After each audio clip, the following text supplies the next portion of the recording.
Always a technical issue. Okay, welcome. Now, I don't know why the first 2 minutes didn't have sound, but I hope that right now you guys can hear me. And, no? Can hear me. Can you hear me? Can you hear me now? Is there sound? Hello, hello. Testing 2, 2, 2. My equipment says there's sound. Can you hear me now? Hey, if you can hear me, please please type something to let me know that you can hear me. Yes. Woo. Sound. Thank goodness. Anyway, wow, I have to start all over again. Hey, thank you all for joining me today. It is the 13th. Lucy, hi. Peter, hi. Raha, hi. Yusef, hi. Hello, everyone. Thank you for joining me and thank you for letting me know. I really appreciate that. This is a live English lesson. It is March 13th.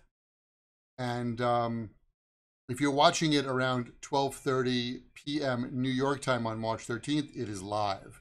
That's right, including all of the technical issues, which only happen when it's live. Thank you for joining me today. We have a couple of language points today. We're going to talk about some idioms, and then we're also going to talk about some words that are sometimes countable, sometimes not countable. That all depends. Welcome and thank you for joining me. If you have a question, I'll try to answer your question if it's not too tough. You can put that in the chat box. Feel free to chat. Don't forget to visit, there it is, myhappyenglish.com. I've got over 2,000 free English lessons there just for you guys. So please check that out. Also, the next live English lesson will be 9 a.m. on Friday this week. Same place. So please join me for that. And if you don't mind, if you haven't done so already, hey, please subscribe. That's right. If you subscribe to my YouTube channel, I would be so happy and I would really appreciate that. Alrighty, let's get to today's English lesson. Today we're going to talk about some fruity idioms. And I like to teach idioms. I like when my students learn idioms because idioms make your language more colorful and more interesting. That's right. That's right. So, the first one has to do with grapes. The grapevine, as you know, grapes grow on a long, it's called a vine. There's a long string. There's a grape here, there's a grape here, there's a grape here, there's a grape here. And that's the grapevine. So we have an idiom, heard it through the grapevine, or I heard through the grapevine. So if you hear something through the grapevine, it means you heard it indirectly. So here's the example, right over here. I heard through the grapevine that Joe is gonna quit. I heard through the grapevine that Joe is gonna quit. Joe didn't tell me directly. Perhaps Joe told Tom, Tom told me. So when you hear some information or news indirectly, you can say, I heard it through the grapevine. I heard through the grapevine that Joe is gonna quit. I heard through the grapevine that Jenny is getting married. Jenny didn't tell me directly, but she told someone and that person told me. I heard it through the grapevine. Raha says, I'm on cloud 9. On cloud 9, that's right. If you saw my social media post this past weekend, I was on cloud 9. Yeah. Okay. Banana. The top banana. The top banana means the most important person in a group. So, Mr. Stevens, you can look at the example, over here. Mr. Stevens is the top banana in this company. Mr. Stevens is the top banana. It means maybe Mr. Stevens is the boss, Or maybe he's the owner of the company. In any case, he's the top banana means he's the most important person in the company. How about you? Are you the top banana in your company? Maybe you're the top banana in your English class. Why don't you leave a comment and let us know if you're the top banana? All right, speaking of bananas, we have go bananas. And when you go bananas, you get very, very excited about something. So here's the example. When she won the lottery, she went bananas. She got really excited. She went bananas. When I heard we were going to have pizza for lunch, I went bananas. I got so excited. That's right. I love pizza so much that it makes me go bananas. How about you? What makes you go bananas? Why don't you leave a comment and let us know, okay? All right, the next one is a peach. A peach. A peach is a very sweet fruit, right? So if you say someone is a peach, it means that person is so sweet and so nice. Jenny is a real peach. She brought me soup last night. Last night I wasn't feeling very well, and Jenny brought me soup. She is such a peach. She's a peach. A peach is a very sweet person. She's a peach. Peter is asking, why banana? I don't know. I don't know. Sometimes we can explain idioms, like the grapevine. Makes sense. It's a string of grapes. This person, this person, this person. But when you say that someone is the top banana, why do we say top banana? Why not top apple? I don't know. English is weird. That's all I can say. So Jenny's a peach. A peach. Okay, cherries.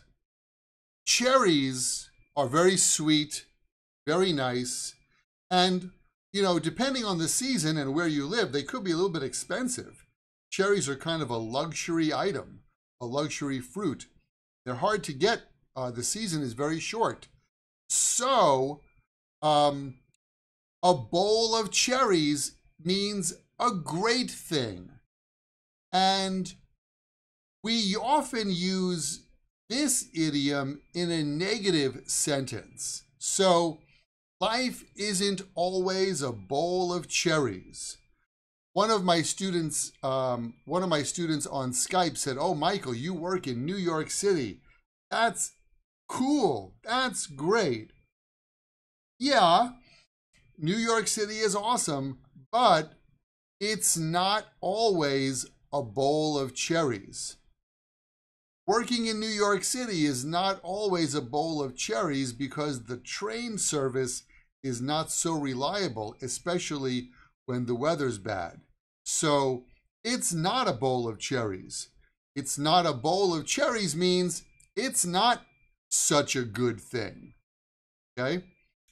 It's not a bowl of cherries. Ines, hi Ines, why not top apple? I don't know. That's a really great question. Why banana? Why not apple? I don't know. But when we say that Mr. Stevens, right over there, Mr. Stevens is the top banana, it means he's the most important person in the company. He's the top banana. I don't know why. Why my life is like a bowl of cherries? Because if your life is really awesome and great, you can say, my life is like a bowl of cherries. That's that. And then the last one is a lemon. A lemon is a sour fruit. And when you talk about equipment like machines, especially like a car that doesn't work very well, you could say, oh, my car is a lemon. Or you bought a car, and maybe you bought a car from someone and it's You know, it ran very well when you first got it, but after a while it doesn't run very well. It breaks down a lot. It's unreliable. You could say, my car is a lemon. I hope you guys don't drive anything that's a lemon. So those are some fruity idioms, all right? And let's move on to the second part of today's class, which is countable or noun countable. Now, as you probably have learned, some words in English are countable, which means we change the word, for example, 1 cup or 2 cups, 1 pen, 2 pens. And some words are countable, like pen, cup, person, 1 person, 2 people. But some words are not countable, like water or love. So, and some words can be used both as countable or not countable. And that can be kind of confusing, so I wanted to talk about that for today's live lesson. And I have 3 words here that are used as countable and not countable nouns. And so, and the meaning is a little bit different. So, Jack has a lot of computer experience, right over there. Jack has a lot of computer experience. If you have a lot of experience, in this case, experience is not countable, and it means skills and knowledge, okay? I've been helping people learn English since 1994. Oh my God, I'm so old. Anyway, so I have a lot of experience helping people learn English, okay? So experience, not countable, means skills and knowledge. But I had a lot of nice experiences on my last vacation. In this case, the word experience means situation or events. And so in that case, I had a lot of nice experiences on my vacation. It is countable. Okay, so that's the difference. Julio, hi.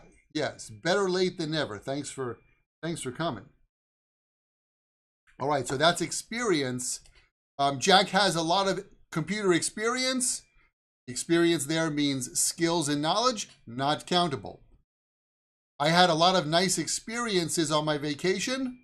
Countable, because experiences means events. Okay?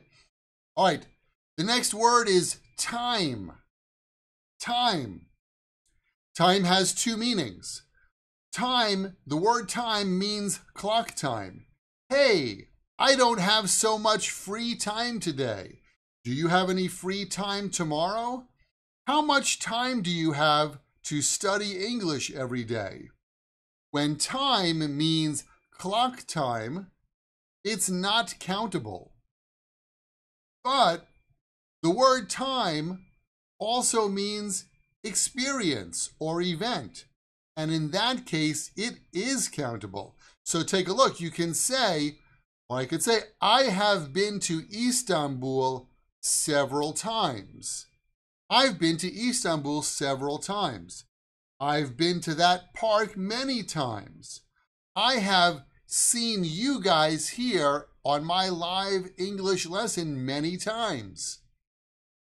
In that case, the word time means experience or event, and it is countable, right? So, when time means clock time, hey, do you have free time tomorrow? Not countable. But when time means experience or event, it is. I've been to that restaurant 2 times. Hi, John. John Call. Knows something in and out. Right. If you know something in and out, you mean you know it very well. Thanks for sharing that idiom today. All right, the last pair is work. The thing that you do in your office or someone does in their workplace is not countable. I did a lot of work today. I have so much work to do tomorrow. There's a lot of work here at Happy English. In that case, work is not countable, right? So if you're very, very busy in your job, sometimes I hear people say, oh, I'm so busy, I have many works. That doesn't work. It doesn't work. When work means the thing that you do in your job, it's not countable. The only time that the word work is countable is when work means art. So I could say, in this last example here, this CD is the complete works of Mozart. The complete works of Mozart. It means all of the compositions he wrote. At the MoMA, they have an exhibition of the works of Picasso. The works of Picasso. Here, the works of Picasso, works is countable, and it means the paintings of Picasso or the artworks of Picasso. So, when work, the word work, means art, it's countable. The complete works of Mozart. When work means what you do in the office, it's not countable. I have a lot of work to do today. Google Works are using so many people. Google Works. Maybe you mean, John, Google Works is used by so many people. So that's the point for today. And yeah, that's it. I think that's all the time we have for today's English lesson. Hey, thank you so much for studying today. Yeah, don't forget to subscribe. Thanks to everyone who was chatting today. The next live lesson is going to be on Friday this week. And on Friday, we're going to meet at 9 o'clock New York time, 9 a.m. New York time. And I'm not sure of the calculation of that in other time zones because this is when we change the clocks. But same, if you joined me last Friday, it's going to be about the same time or actually an hour earlier, depending on where you are. 9 o'clock Friday, New York time. Google, what time is New York time where I live?